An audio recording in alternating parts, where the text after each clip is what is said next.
Il ne faut pas passer à côté. De même que l'arthrite, c'est une urgence. L'ostéite, ce n'est pas l'urgence, elle est chronique, donc elle survient après des fractures.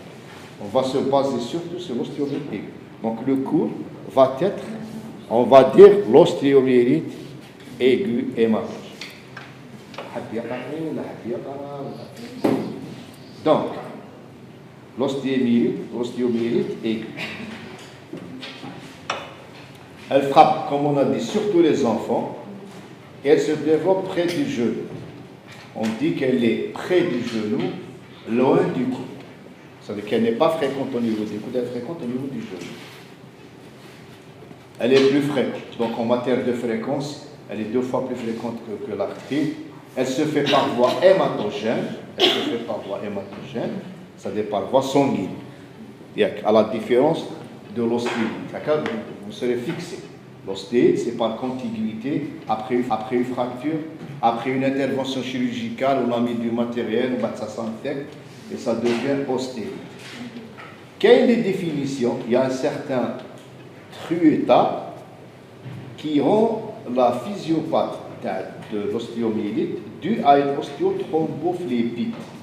Problème comme une phlébite au niveau de vascularisation osseuse. On va voir tout à l'heure. Dans la majorité des cas, le gène responsable, c'est le staphylocoque doré. Les intérêts, pourquoi on étudie cette question? Elle est fréquente au niveau du Maghreb. Et comme on est au niveau du Maghreb, donc l'Algérie ou le Maroc, ou la Tunisie, c'est la même chose. Après, on est dans le bas, c'est-à-dire ce qui va toucher les uns va toucher les autres. Surtout les enfants, surtout le jeune. Donc, surtout l'enfant et surtout le jeune. Il y a un risque, le risque, c'est-à-dire il y a un risque vital au début de l'ostéomyélite, il y a un risque de septicémie. La septicémie va engager le pronostic vital. Il y a une faillite polyviscérale, donc vous voyez que c'est important. Elle a dit qu'on a choisi l'ostéomyélite. Donc ça représente une urgence thérapeutique. D'où l'intérêt de faire le diagnostic à temps. Vous allez voir, on va faire la clinique et la radio. Vous allez voir que la radio n'est pas parlante. Les 10 premiers jours, il faut faire le diagnostic les 48 heures les premières. Parce qu'après, les antibiotiques ne vont pas arriver. On va voir par quel mécanisme. Donc il faut commencer les antibiotiques à temps. Les localisations, surtout le genou. Là, on parle de l'enfant. L'adulte, on peut avoir des localisations fait rachis, pied, figure. Pour l'enfant, on va dire que surtout le genou. La hanche, elle vient en deuxième position. L'épaule et le coude, vraiment moins fréquentes. Comment se fait la contamination ou le gel qui fait chez l'articulation? Il y a des portes d'entrée. Dans les plus importantes, il y a les lésions cutanées, les furoncles, les anthrax, les impétigos, mais aussi l'angine, simple angine, ou là une infection de la sphère ORL. Elle peut donner. Donc, comme les enfants font beaucoup d'infections au niveau de la sphère ORL, donc ils sont exposés à faire des ostéomyélites. L'étiologie, dans 80% des cas, c'est entre 1 à 15 ans, et on a un maximum entre 6 à 9 ans. On voit de plus en plus de cas chez les nourrissons moins d'1 an, et à prédominance masculine. Près du genou, loin du coude, il faut savoir que ça se fait au niveau des épiphyses, et qui sont fertiles. Donc, c'est pour la croissance. C'est un élément de gravité. La porte d'entrée, on a dit, lésions cutanées le plus souvent. Et la diffusion hématogène, c'est-à-dire elle va atteindre les régions métaphysiques, c'est-à-dire l'épiphyse, la métaphyse. Parfois, elle peut toucher l'articulation, c'est-à-dire que la synoviale, c'est-à-dire que ça devient, on peut avoir une arthrite thénique, une arthrite, comme complication. Le staphylocoque doré, qui est maintenant 90% des cas, il est le plus fréquent. Le streptocoque est rare. Où on le trouve chez le nourrisson à moins de 1 an. C'est-à-dire moins de 1 an, c'est le streptocoque. Au bas d'1 an, le floc, 15 ans, c'est le streptocoque. Vous aurez des orientations, c'est-à-dire le staff, il faut traiter, même si vous n'avez pas le gène, il faut, dans l'idée, il faut mettre des anti-staph, des antibiotiques qui agissent contre le staph, qui est l'acide fusidique, fusidine. Donc, il y a un rôle favorisant du traumatisme. Parfois, c'est-à-dire le traumatisme peut générer une ostéomyélite. Pas souvent, il n'y a pas la notion de traumatisme. Parce que l'enfant, cliniquement, il va venir avec une douleur d'une fracture. Alors qu'il n'y a pas de fracture. Une douleur avec fracture plus fièvre égale ostéomyélite hématogène jusqu'à preuve du contraire. Donc il faut raisonner comme ça. Elle a dit que parfois il y a un rôle favorisant d'un traumatisme, il ne faut pas tomber dans le piège. Si vous ne trouvez pas, s'il y a un traumatisme, faites une radio, il n'y a pas de fracture, il faut penser à une ostéomyélite. Parce que elle se présente comme ça, l'ostéomyélite. Fracture, douleur de fracture, sans fracture. Bien sûr, au début, le gène, il n'y a pas de signe clinique. Au début, au tout début.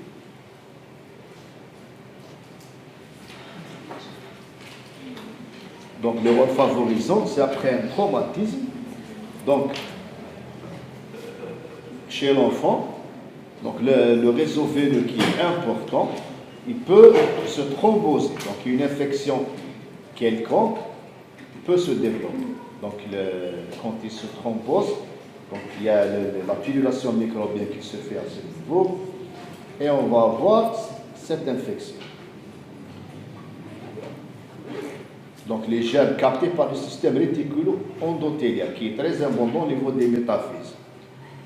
Il y a un ralentissement des courants sanguins à ce niveau, puis il y a une fixation de germes. La fixation de germes va former des petits foyaux infectieux cortico-médulaires donnant des abcès. Il y a la physiopathie. Il y a d'autres interventions. Il y a la vascularisation du périostée. Parce que s'il y a un abcès périosté, il va endommager ou là, il va entraver l'arrivée des antibiotiques. Donc, au début, il y aurait une thrombose favorisée par le calitrélage des veines métaphysaires, ce qui entraîne un ralentissement. La thrombose des artères métaphysaires, quand elle survient, ça signe le début de l'infection. Donc, pourquoi il n'y a pas d'anastomose entre les artères métaphysaires et épiphysaires? Ça veut dire il n'y a pas de relation binaire. La métaphyse et l'épiphyse. Donc, puisqu'il n'y a pas d'anastomose entre les artères métaphysaires et épiphysaires, donc à travers le cartilage de conjugaison, donc la seule irrigation reste le périoste, c'est-à-dire à côté. C'est-à-dire, où est la périoste? La vascularisation périostée, c'est à côté. Donc, la seule voie qui va emprunter les antibiotiques, c'est périostée. Parce que le kharène, elle est bouchée, donc périostée. Si jamais il y a un abcès au niveau du périostée, abcès périosté, et on aura la suite défavorable de l'ostéomyélite. C'est-à-dire, on aura la voie va continuer, la physiopathe de l'ostéomyélite. On aura tous les séquelles et tout ce qui sont suivis. Donc, la phase d'abcès sous-périosté, là on est en abcès sous-périosté. Et bien, la fièvre oscillante, la sténie, la pâleur, les douleurs très importantes.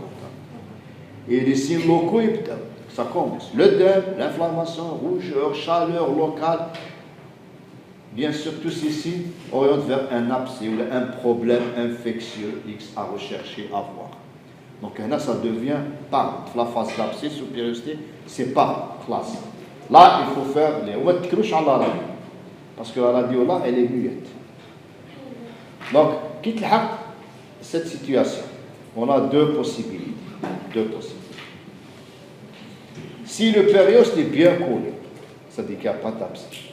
Les artères périostiques continuent à irriguer les tissus, donc les antibiotiques irriguent. La vascularisation fonctionne. Si au contraire, le périoste décollé par un abcès, c'est-à-dire qu'il y a un abcès, on bat ça décolle, c'est bon. Les artères périostées vont être arrachées, métaphyse non irriguée. Quand elle est non irriguée, elle va se séquestrer. Il va déséquestrer. Il y aura formation de séquestre. C'est-à-dire que l'os,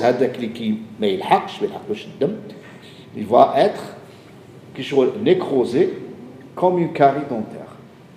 Voilà.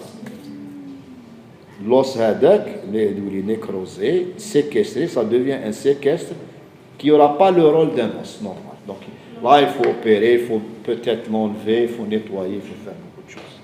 Avec la répercussion sur la croissance et beaucoup de problèmes. Donc, les antibiotiques ne vont pas arriver au site de l'infection. Oui. On ne peut pas injecter localement les antibiotiques. On ne peut pas injecter localement les antibiotiques. Non.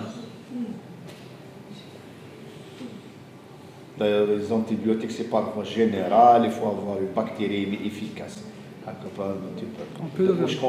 Qu'est-ce qu'il faut faire? Drainer. Il faut drainer, il faut opérer, drainer l'abcès, ça revient. La vascularisation revient, parce qu'il y a un pouvoir naturel où la vascularisation reprend son droit. Il y a une particularité chez le nourrisson, la circulation quasi fœtale, les vaisseaux métaphysiques qui pénètrent l'épiphyse à travers la plaque de croissance. Parce qu'il y a un problème, il y a une particularité pendant la croissance. Donc là, on peut avoir l'arthrite, c'est-à-dire l'infection directement vers l'articulation, que la séquestration. C'est-à-dire le nourrisson avant 1 an, il ne fait pas d'abcès périosté, il fait beaucoup plus d'arthrite. Même l'arthrite, elle est grave. Même elle, il faut l'évacuer. Donc, le nourrisson fait plus d'arthrite que d'abcès périosté. Chez l'adulte, la plaque de croissance a disparu. L'adulte, maintenant, il a terminé sa croissance. Les anastomoses métaphyso-épiphysaires sont très larges, le périostome adhérent à la corticale. On aura fait une possibilité d'arthrite plus que de décollement périostique. Arthrite plus que décollement périostique. Et on n'aura pas de séquestration. Même l'adulte, il se l'exclut. Oui, ce n'est pas très fréquent. L'ostéomie chez l'adulte, l'ostéomie, c'est l'enfant. L'évolution, c'est-à-dire sans traitement. Là, on va parler de l'évolution sans traitement, bien sûr. C'est la séquestration, c'est-à-dire qu'il va y avoir des... En bas, la séquestration se fait dans tous les sens. L'épiphyse, métaphyse, même au bas de la diaphyse, quand il y a une évolution sans traitement. Donc, la reconstruction osseuse peut se faire, bien sûr, après séquestrectomie. La séquestrectomie, c'est quand on enlève le séquestre. Peut avoir, parce que c'est un enfant. Il y a que ça de l'enfant. L'enfant est régénéré, il est en croissance, il a beaucoup de...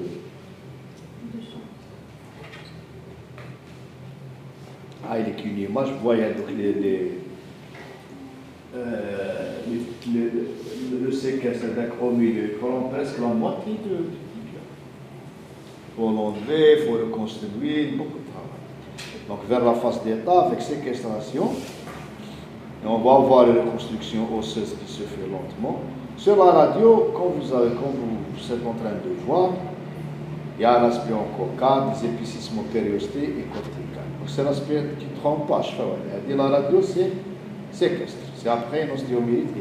L'aspect quand on l'enlève au bloc opératoire, le séquestre. C'est ça les radios au début. Avant l'intervention, on les enlève après l'intervention. Je te le vide qui reste. Il y a un vide important. Il faut combler. La séquestration respecte des limites saines ou le séquestre, vous allez trouver, ça devient bien limité. Bien limité. une marge une marge de sécurité. ما كاش يتنحى c'est-à-dire que le séquestre il va s'isoler de lui-même. La partie qui n'est pas irriguée va se séquestrer au bas de se détache. C'est-à-dire l'os qui reste, il est vivant. Parce qu'il y a le morceau le fragment d'os qui est seul, qui est séquestré, il n'y a pas de possibilité de consolidation. C'est-à-dire que le chalet est consolidé. Il faut l'enlever, le jeter. faut faire bien sûr des prélèvements, qui font des prélèvements sur le séquestre. Donc, traitement urgent, la conclusion physiopathe. Vous avez compris pourquoi c'est urgent de donner avant la 48e heure, avant les thromboses et les décollements périostés, parce que là, le traitement sera efficace.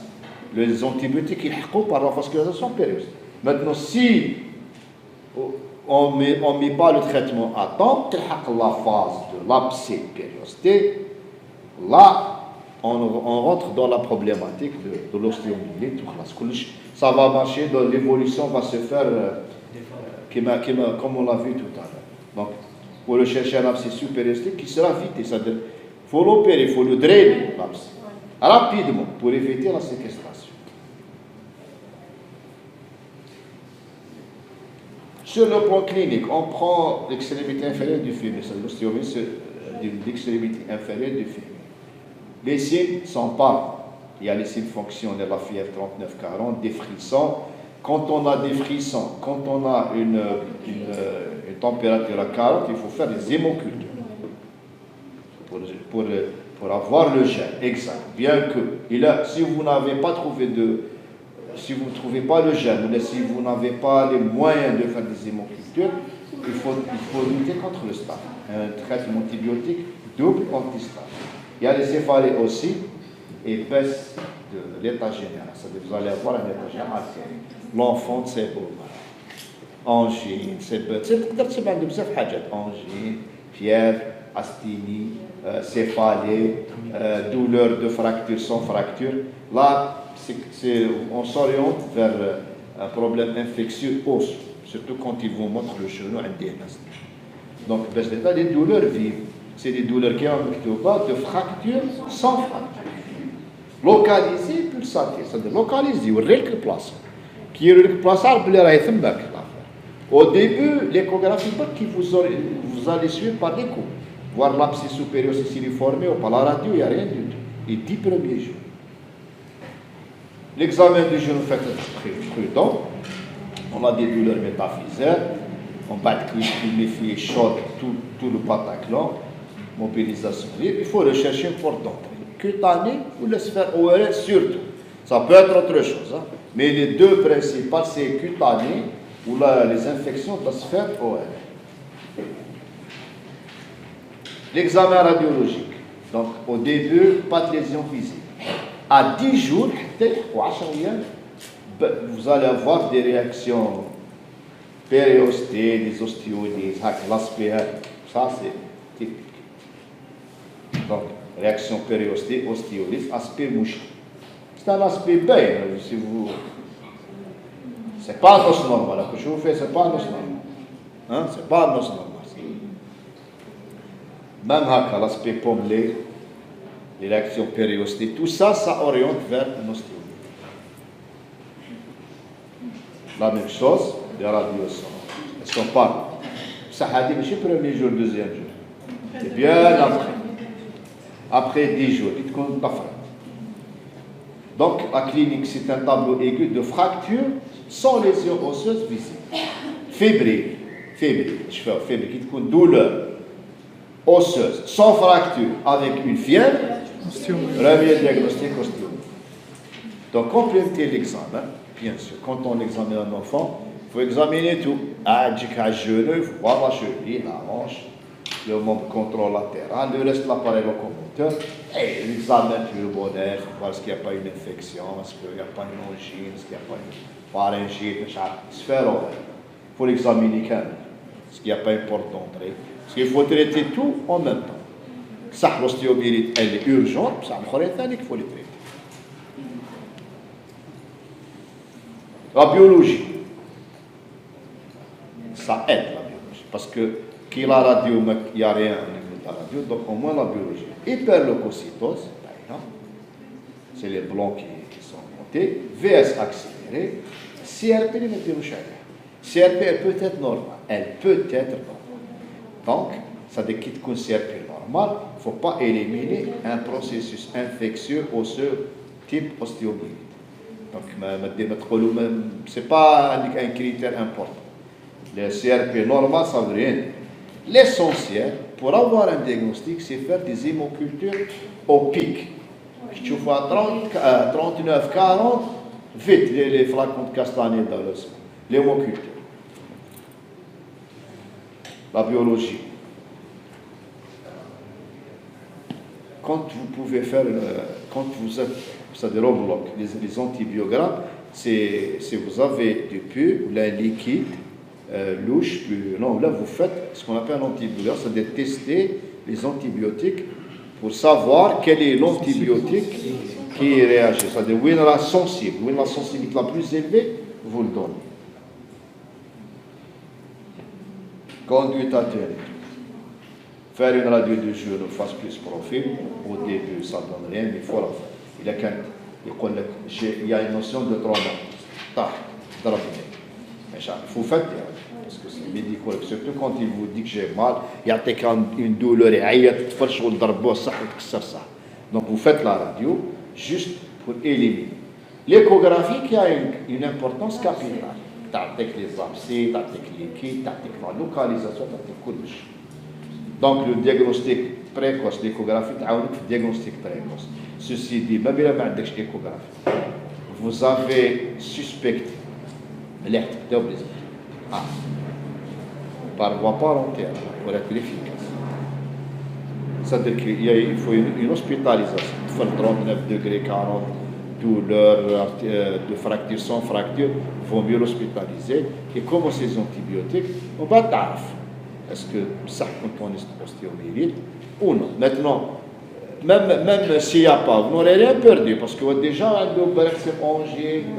avec des chiffres, avec une hyperleucocytose, une fesse accélérée, il vaut mieux par excès que par défaut parce que le temps nous presse sur la pathologie. C'est une urgence. L'échographie peut donner des diagnostics précoces. La phase d'abcès supériorité, bon, l'échographie, elle va vous donner le diagnostic. L'abcès, le décollement périostique, le dème des portiers. Donc il faut traiter, même si on retarde, limiter les dégâts. C'est pas parce que faites le work qu'on s'arrête. Parce qu'il y a des indications opératoires. Quand vous faites le diagnostic d'abcès périostique, il y a une indication opératoire, opérer rapidement.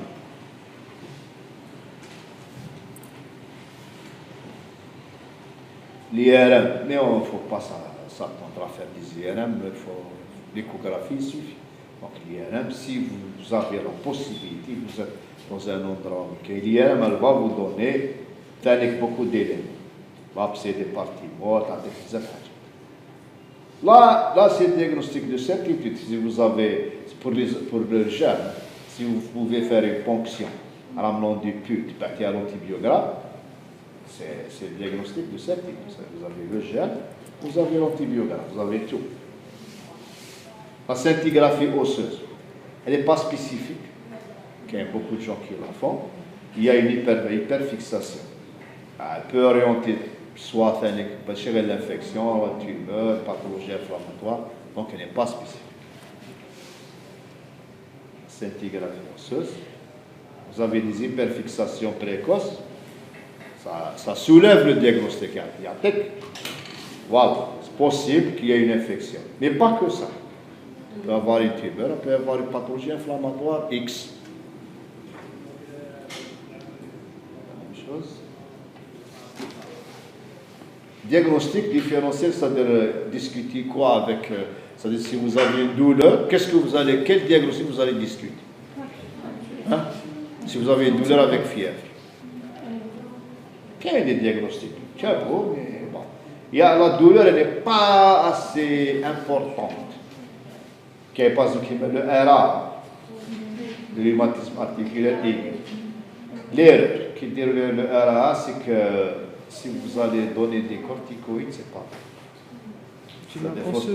Le schéma thérapeutique nous cache les corticoïdes. Tumeur osseuse. Hein? Tumeur osseuse. Tumeur osseuse, oui, ça peut être. Et les arthrites infectieuses. Les arthrites infectieuses, parce qu'il y a d'autres arthrites infectieuses, mais qu'est-ce que l'ostéomyélite aiguë? Les autres, qui sont arthrite infectieuse, d'autres étiologies, traitement antibiotique immobilisé, c'est la même chose. Donc, c'est pas grave. Le RAA, c'est un peu grave. Le RAA, parce que il y a une erreur si on commence par les corticoïdes. Les affections osseuses, qui est les fractures sans déplacement. Le tassement, par exemple, il y a les tumeurs osseuses malignes, il faut faire une biopsie. Pour les tumeurs osseuses, il faut faire une biopsie. Il ne faut pas s'arrêter, faire une écho. Les localisations osseuses d'une hémopathie ou une tumeur maligne. On peut avoir ce diagnostic. Mais il est clair, si sur l'ostéomyélite, il y a une douleur très importante. Ça, c'est ce qui vous oriente. Plus une fièvre, là, c'est l'ostéomyélite. Parce que la tumeur, c'est quelque chose de chronique. ما تديرش diagnostic على 10 ايام شهر c'est presque. Maintenant l'évolution. Il y a trois possibilités. L'évolution de l'ostéomyélite. Oui. C'est la radio qui كيفاش؟ pour le diagnostic différencié. C'est la radio qui change entre les deux. Oui, on sait de la radio. Ouais. La tumeur تبان لك il y a beaucoup d'images en feu d'herbe, images ostéolytiques, images كاين. C'est-à-dire que c'est un diagnostic différentiel lointain. C'est-à-dire une tumeur et une ostéomyélite, je pense que la différence est claire. L'ostéomyélite, il n'y a rien au début, surtout au début. Même après, c'est des images de séquestre. Avec la tumeur, c'est autre chose. C'est des images lithiques, c'est la corticale qui devient fine, c'est les images en feu d'herbe, l'ostéosarcome. Il y a des signes radiologiques. Donc l'évolution, il y a trois possibilités. On va voir la première, on va dire le cas favorable, résolution complète. Éléments normaux au bilan du 10e jour, c'est-à-dire après 10 jours de traitement, il y aura la douleur, la fièvre, l'empattement, ou la radie, il n'y a pas d'anormalité, parce que tu as traité à temps. La biologie, l'FNS devient normale, CRP devient normal, VS technique normal. Qu'est-ce qu'il faut faire? Il faut continuer pendant 3 jours après le traitement et faire le bilan 21 jours. C'est-à-dire qu'il faut rester sur ses gardes, il faut surveiller le malade. Le cas moins heureux que le premier, c'est les abcès collectés. Là, vous avez resté des douleurs, la fièvre, l'empattement. Il y a des images radiologiques d'irrégularité de la métaphyse, des réactions périostées. La biologie est toujours la VS élevée, CRP élevé, polynucléose. Là, qui compte des abcès, on peut céder de la ponction. On dirait ECB2+, étude cytobactériologique des pus, plus antibiotiques. Pour le diagnostic, s'il y a lieu, il faut opérer, c'est-à-dire il faut vider l'abcès. Donc 2 jours, à Kaoula. Si vous avez opéré, donc c'est sûr que vous avez c'est-à-dire on ne peut pas opérer, vider un abcès et ne pas faire le billet de l'antibiogramme plus le CB. C'est pas logique. Tu as un malade ou mettre 2 examens d'eau. Donc toujours, il faut adresser, même si vous suspectez quelque chose, un petit peu l'anapathe, ECB2+. Antibiogramme systématique, malade en classe, on donne. Donc la conduite artérielle, il faut faire l'évacuation chirurgicale, la conduite devant, abcès collecté. Donc immobilisation, il faut immobiliser le malade et une antibiothérapie adaptée en fonction des données de l'antibiogramme. Troisième possibilité, alors, se voit au 10e jour, il reste quelques douleurs avec un petit fébricule en perte de l'enfant. Là, l'intérêt du CNT, écho, IRM pour finir le diagnostic. Résolution, parce que la résolution, elle est incomplète. Il faut rester sur ses gardes. Parce que l'évolution, elle, si jamais on n'a pas de traitement efficace, la possibilité du passage à la chronicité, c'est-à-dire ça devient, comme on a fait l'ostéomyélite aiguë hématogène, quand elle passe à la chronicité, ça devient ostéomyélite chronique. Il y a des chronique. Il évolue par poussée rémission pour nous toute sa vie. Il fait des séquestres. Fistule, productive, on fait le prélèvement, on guide l'antibiothérapie, rebelote. Quand il y a un séquestre important, il faut l'admettre au bloc, il faut enlever avec le séquestre, il faut nettoyer et rebelote. Et à vous dire 6 mois, 1 an. Comme on peut avoir un silence, c'est comme 10 ans. Quand il démarre, mais tu vois, 20 ans après, il y a un réveil infectieux parce que les bactéries sont à l'état quiescent.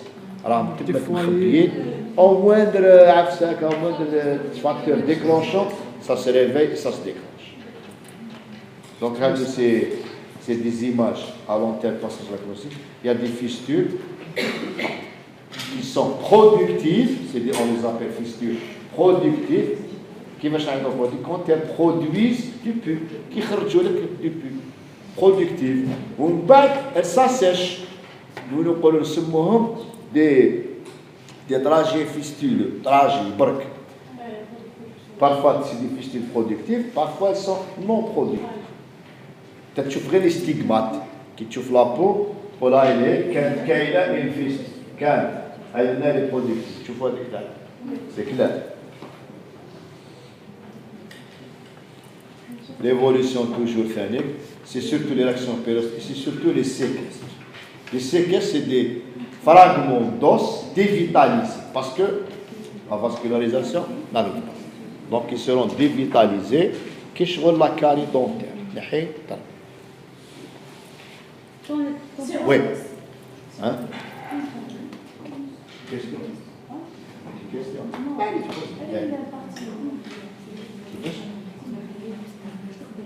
Le cœur qui est une question. Alors si on la laisse, avec le fragment osseux, séquestré, on le laisse. L'écoulement ne va pas s'arrêter. Parce que l'intervention, il faut faire un nettoyage et enlever le séquestre. Là, c'est un autre cas. Supposons un chirurgien va opérer, il y a 3 séquestres. Il va enlever 2 séquestres. Troisième, il n'apparaît pas bien pendant l'intervention. Mais l'écoulement va persister ou il va s'assécher? Il va persister. Le malade, l'assèchement. Le malade quand il vit dans une chambre, dans un appartement avec ses parents, avec tout le temps qui a du pu, la chambre avec des mauvaises odeurs, il faut des pansements connus. Non. L'assèchement. L'assèchement, parce que si, même l'assèchement, les pansements, l'odeur, c'est parce que quand il y a la production des germes, il s'attaque aux parties osseuses saines. C'est des évolutions monstrueuses. Il attaque. Il y a 2 cm, 3, 4, 6, 8, il y a une corticale. On peut arriver à l'amputation. Parce qu'il y a des gens, quand ils n'obtiennent pas l'assèchement,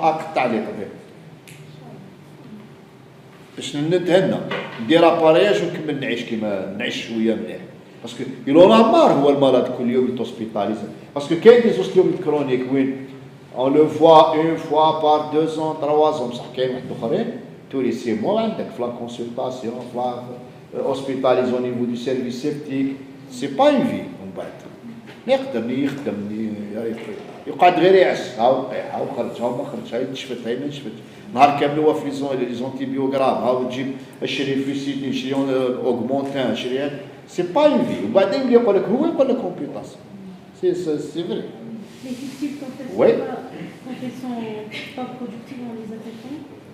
Fistule non productive. Stigmate de fistule. تشوفي صدق تشوفي لابو تديفين هنا كاين شغل كاين فيستول هنا ça se ferme على بالك كي كونتي على سيشمون ومن بعد ça se ferme دي فوا كيفاش اونتريت هذو يطراجي فيستول دي كوت كورات تدخل كورات اترافير لوريفيس هذاك اون كورات تجبد فو نيطواي ماكسيموم تجبد كي تكون بروب elle peut se refaire. Donc l'évolution, la guérison est obtenue grâce au traitement chirurgical, au traitement antibiotique prolongé, mais les récidives sont fréquentes. avec des périodes de retention, fièvre et absence. Anaïs est un garçon, 17 ans. Douleur attribuée aux suites d'un match de rugby, puis apparition de fièvre. Bras chaud, douloureux, inflammation, puis fluctuation. Quelles les histoires? Il y a un match rugby, donc ça met la douleur, et la douleur due au traumatisme sportif. Non, c'est une ostéomyélite. Ah, là, les radios après. Le traitement chirurgical, la séquestrectomie. C'est clair. Les séquestres vont jouer les séquestres, vont jouer le rôle d'un corps étranger. Donc, ils vont avoir tendance à s'éliminer si le passage est possible. Il faut les enlever et enlever tous les tissus nécrotiques. Les enlever et enlever tous les tissus nécrotiques, même les parties molles, parce que le gars souffre d'infection. Parmi les complications, en bas, quand vous aurez beaucoup de séquestres, parce qu'il y a une circonférence à respecter, il y a beaucoup de séquestres, il sera la diaphyse, tu vas être fragilisé, au moindre mouvement, il y a une fracture. Donc, ça s'appelle des fractures pathologiques. C'est des fractures pathologiques favorisées par une fragilité osseuse. Des fois, une pseudarthrose, on peut avoir des pseudarthroses post-ostéomyélitiques, c'est-à-dire une fracture. On n'arrive jamais à la consolider. Ça s'appelle pseudarthrose, parce que la pseudarthrose, c'est la non-consolidation d'une fracture dans les délais post-ostéomyélitique. C'est-à-dire, vous avez l'étiologie. Le malade, il ne se consolide pas parce qu'il a justement un os fragilisé par une ostéomyélite.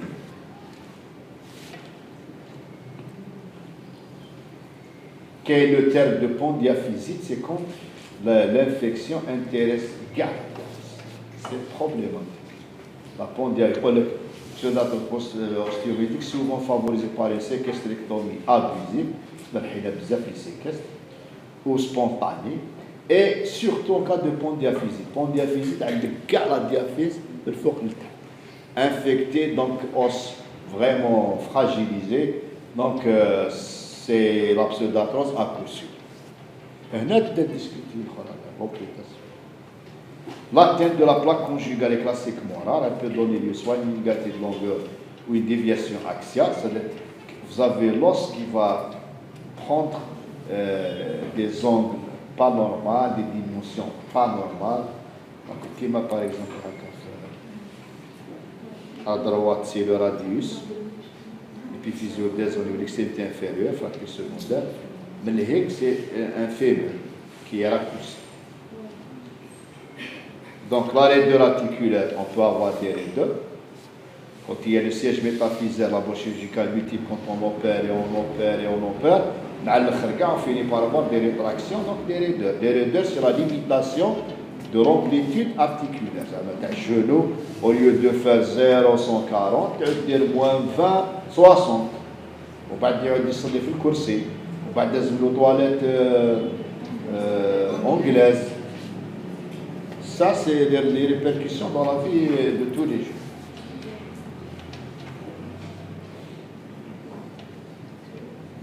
La forme clinique, parfois le tableau est bâtard, donc la radiographie qui montre des lacunes. Par exemple, là, c'est un abcès central, on l'appelle abcès de Brody. C'est des évolutions. On peut avoir 7 évolutions.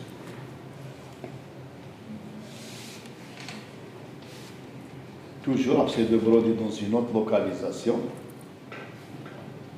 Toujours abcès de Brody. Même, vous voyez, là, c'est la cicatrice d'intervention. C'est-à-dire quand on va opérer, quand on va nettoyer, quand on va vider l'abcès, avec une fâche.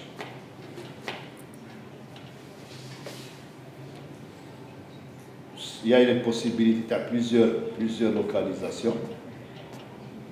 C'est possible, c'est dramatique. L'abcès à distance, il y a les viscères, pour autre chose. Et on peut avoir fait comme complication la septicémie.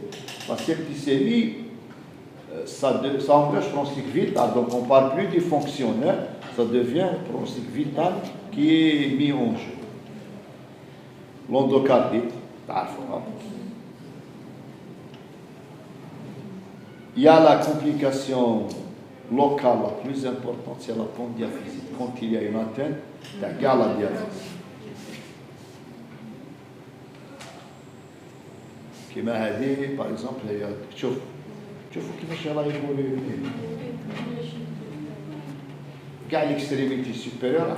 Donc ça devait, vous imaginez qu'il va avoir une raideur de l'épaule, qu'il va avoir une baisse de la force musculaire au niveau de l'épaule, beaucoup de choses. Donc là, on prend diaphysique parce que quand on a appris qu'à la diaphyse, on va sauter par contiguïté l'articulation. Donc elle a pris l'articulation, arthrite, donc toutes les complications possibles.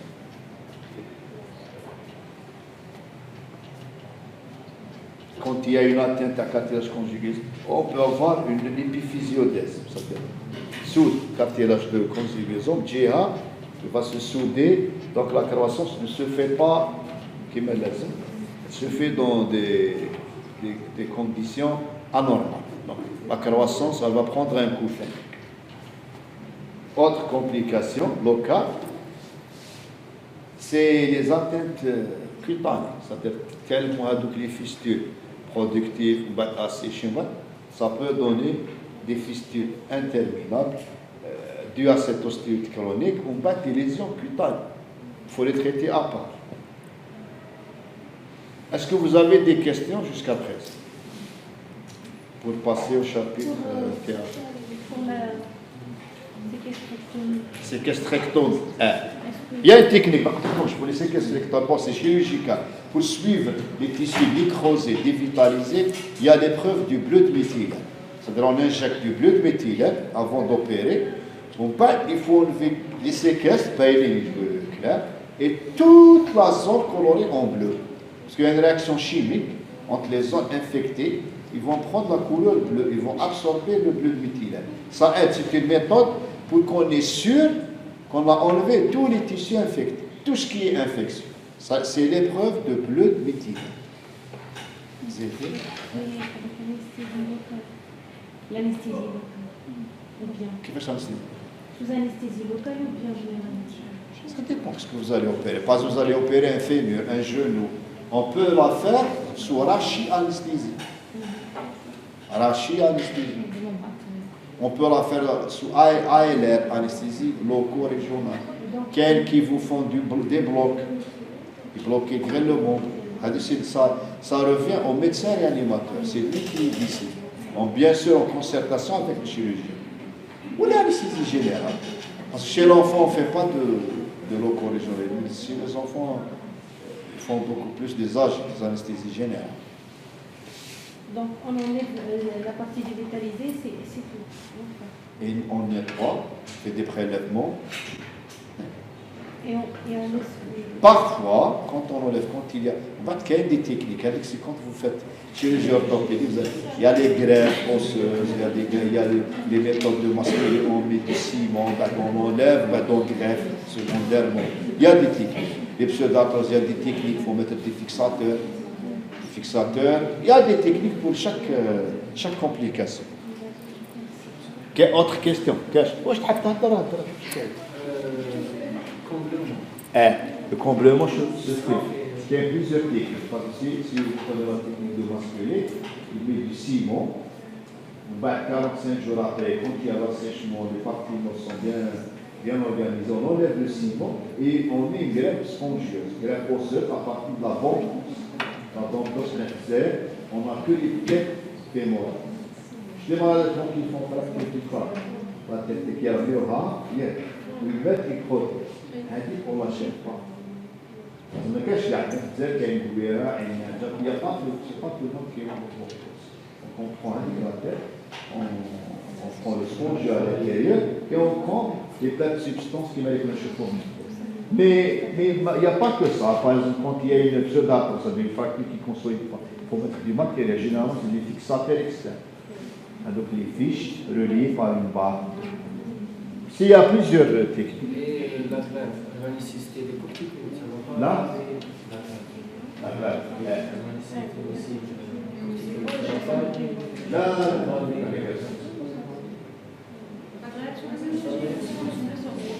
Moi, c'est plus simple. La greffe de rein ou la greffe de cou, l'os, C'est surtout, parce que parfois on enlève le schéma, la crête, il y a.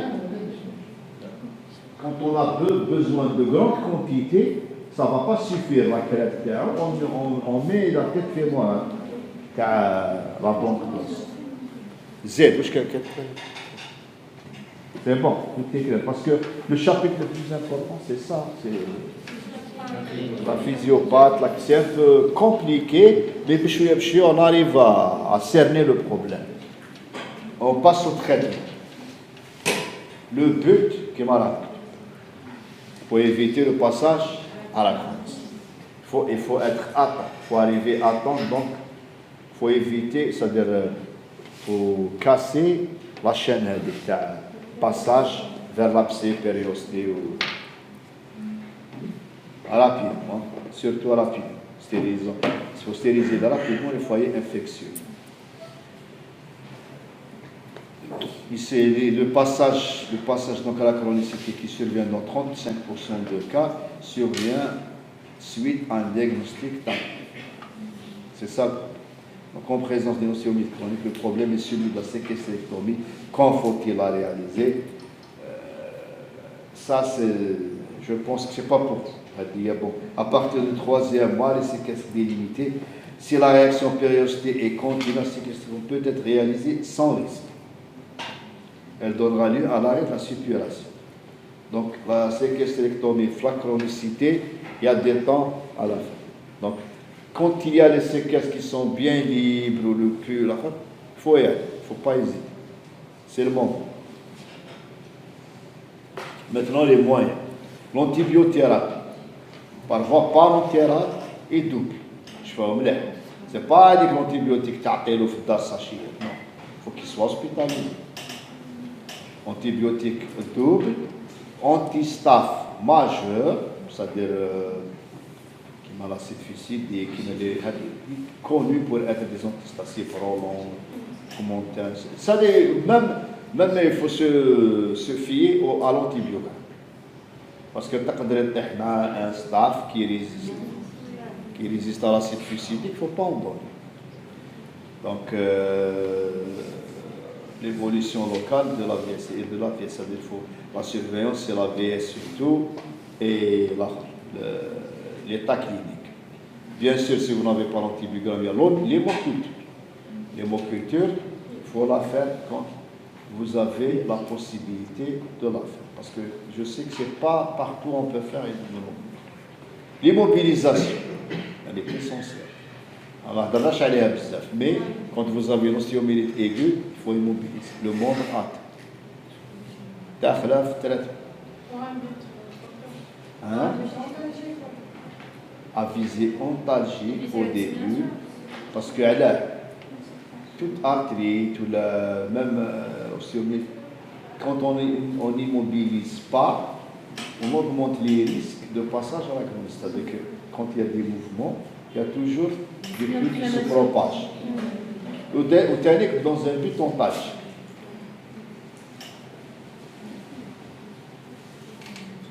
Quand il y a des risques de fracture, il y a un diaphyse fragilisé, il vaut mieux mettre un plat pour éviter la fracture, au moins dès le moment.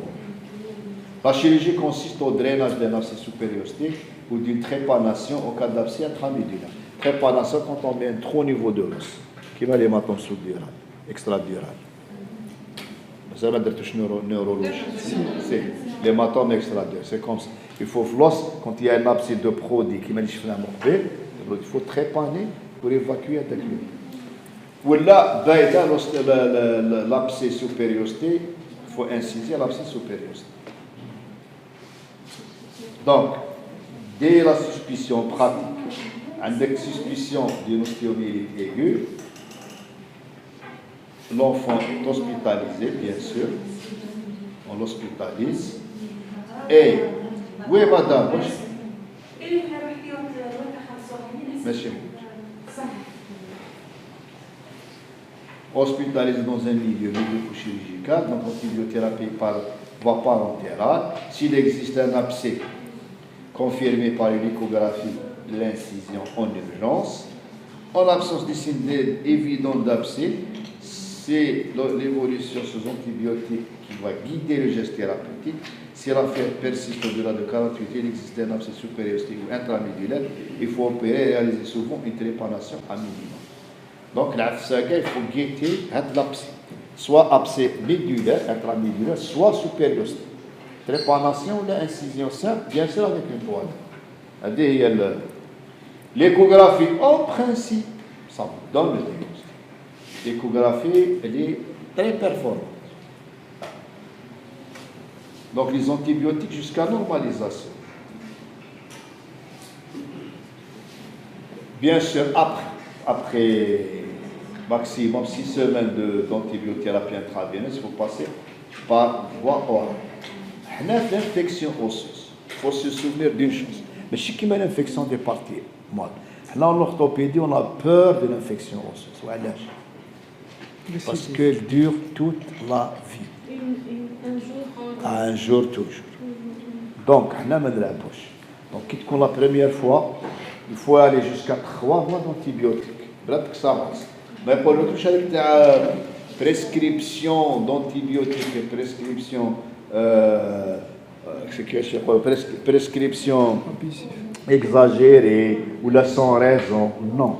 Parce que l'os et les structures articulaires, le germe peut vivre à l'état de quiescence, donc il faut lutter contre ce germe pendant une grande durée. 3 mois, normal. On a 3 mois d'antibiotiques, normal. 2 à 3 mois, qui est mais chez 10-15 jours. Je sais que tu as la température. Il faut, parfois, pas l'antérale, il n'y a pas de problème. Un relais par voie orale. Un relais par voie orale. Simple.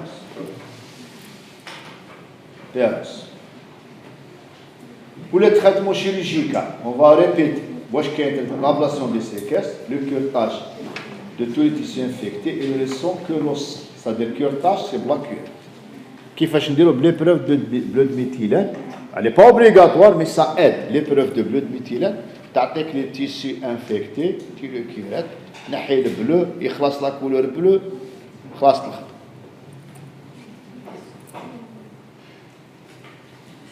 L'os, la peau, la cicatrisation, il faut la laisser en spontané.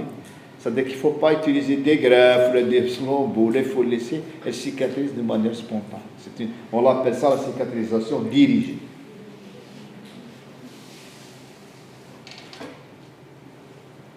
C'est des exemples de séquestrectomie. Chez l'enfant, il reconstruit.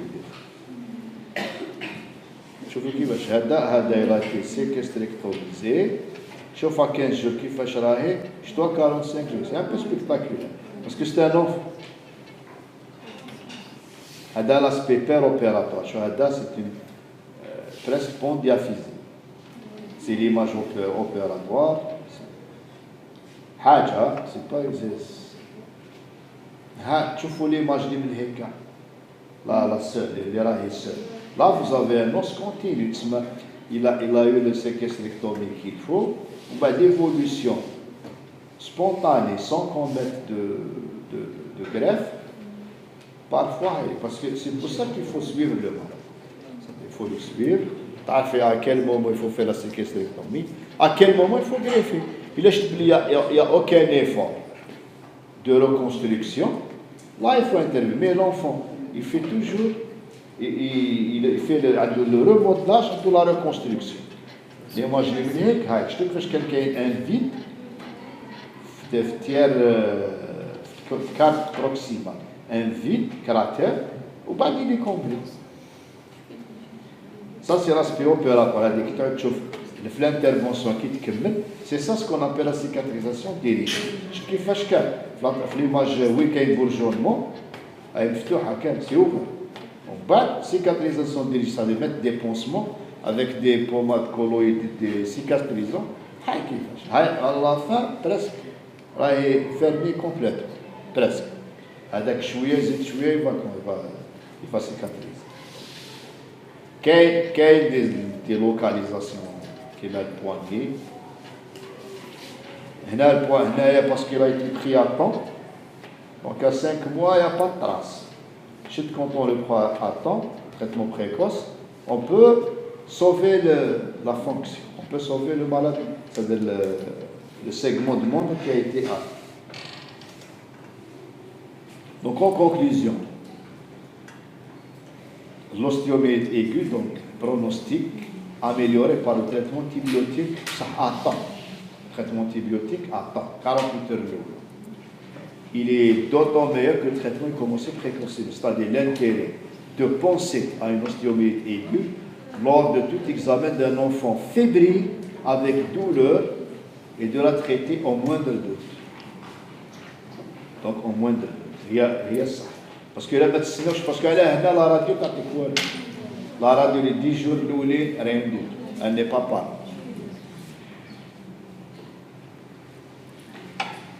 On peut s'aider par l'échographie.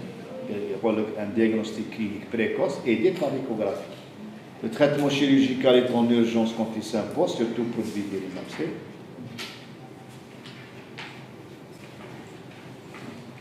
Il vise à inciser l'abcès et limiter le décollement périosté. Le décollement périosté, on va permettre une meilleure pénétration des antibiotiques. Donc le chemin d'Aklipka, dans les artères périostées, parce que le khalil ne cache pas d'anastomose épiphyse ou épiphysaire. Donc les antibiotiques vont prendre le chemin d'un périoste. Donc qui te ferait un le périoste, l'abcès périoste ne cache, les antibiotiques ils traitement parce qu'après, si on n'insiste pas à l'abcès périosté, après il n'y a pas de.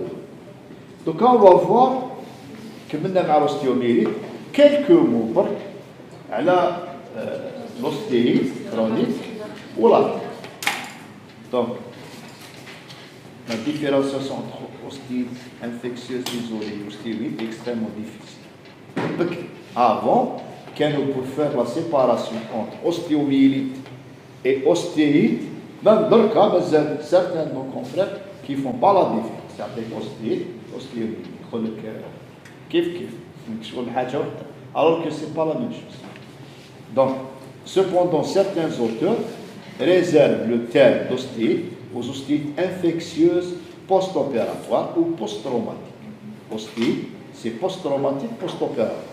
Ça se fait, l'infection se fait par continuité. Et celui d'ostéomyélite aux contaminations hématogènes. Faites les hématogènes. تجي par une angine ou une infection sphéro-ORL ou la cutanée. Les deux principales, il peut y avoir d'autres. Le terme de périostite inclut les atteintes infectieuses et non infectieuses du périostite que l'on peut rencontrer dans des maladies métaboliques ou dans des affections de type traumatique ou micro-traumatique. Donc, pour la définition, à peu près, la couche des deux. Maintenant, la clinique, s'il y a des écoulements, il y a des séquelles qui, à peu près, l'ostéomyélite, كيف يتشابهوا برك لا فيزيوباث اللي ما تشابهش. ومام l'ostéite, c'est bien les adultes, l'ostéite. Parce que quand ils font des fractures, les enfants, quand ils font des fractures généralement, consolident bien rapidement, il y a des possibilités de remodelage, il y a des matériels qui est léger, c'est-à-dire chez l'enfant, c'est des broches, c'est des. Je suis l'adulte. L'adulte de l'infirmier, il faut un clou centromédulaire, ou là une plaque vissée, ou là un clou plaque, ou là une lampe plaque. Toujours il y a du matériel. Et quand il y a une infection sur le matériel, on peut avoir des ostéites. Donc des traumatismes à foyer ouvert. Foyer ouvert, donc ils sont très pourvoyeurs d'ostéites. Foyer ouvert. Maintenant, l'arthrite. L'arthrite, quand vous. Il y a partout. Là, l'épaule, coude. Ça la plus fréquent, genou, hanche, ellipse. Donc elle atteint surtout le genou, puis la hanche, concerne l'enfant. La contamination, l'arthrite se fait par voie hématogène, par la synoviale. Ou par contiguïté à partir d'une ostéomyélite de la métaphyse. Par contiguïté, on peut avoir une arthrite. Ou par voie hématogène, on peut avoir une arthrite. Donc les deux sont possibles.